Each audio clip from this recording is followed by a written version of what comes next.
I feel like the hype around this movie has already died down. Everybody that said their opinion have already said it. It's good content in my opinion, and I just had the idea and I had to get it off my chest. But today we're going to talk about The Flash. If you've waited this long to see it and you still don't give a shit, chances are you shouldn't see it because it's not the best, especially the way a lot of people, said it was pretty ass. The fact that it is streaming now though, it's a decent home watch. I've seen the movie twice actually. I saw it in the theaters and then I saw like the second half of it at home. And if I'm being honest, it's not as bad as I expected. Love me or hate me for it, it's not terrible. The obvious shitty parts are very obvious. I'm not gonna sugarcoat this. I'm not gonna, defend it. The CGI in this movie is fucking garbage. If my video was able to help you prep mentally and visually for the CGI being terrible, at least I know I did something right at the end of this video. Narratively speaking though, I thought it was pretty well done. The pacing was really good. I really liked their take on the multiverse, going back in time and trying to redo what's right and just fucking everything up, knowing that whatever happens,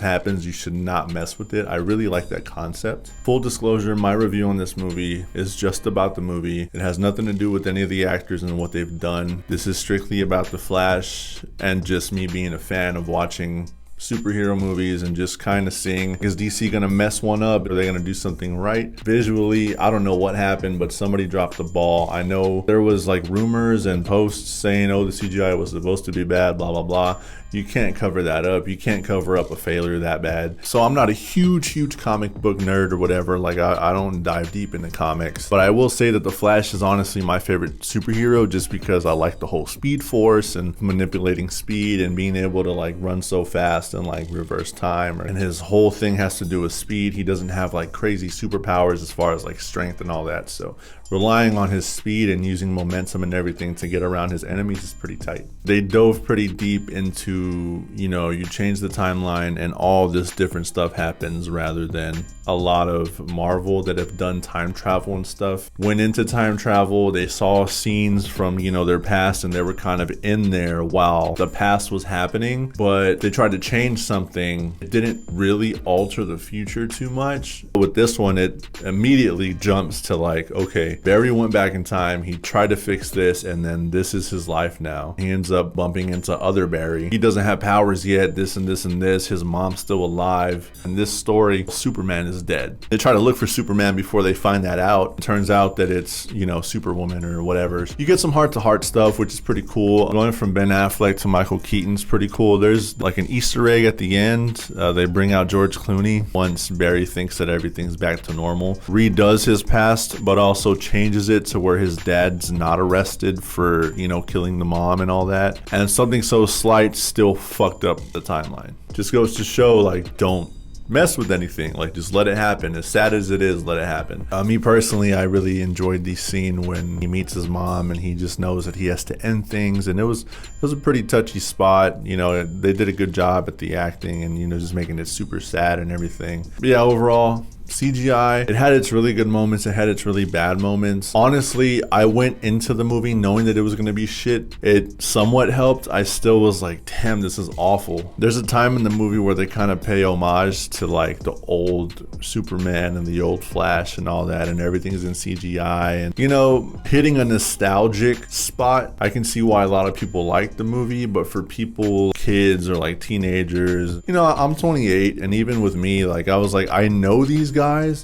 Christopher Reeve and everything, just because of family, and it does hit like that nostalgia bracket. I can also say that it was kind of pointless bringing all that in. Like, yeah, you're going through the timeline and everything. It was a cool concept. In my honest opinion, I feel like that's where the CGI underdelivered the feeling of nostalgia or the message that they were trying to give. If I could defend the CGI in any way in the movie, all the Batman scenes were phenomenal.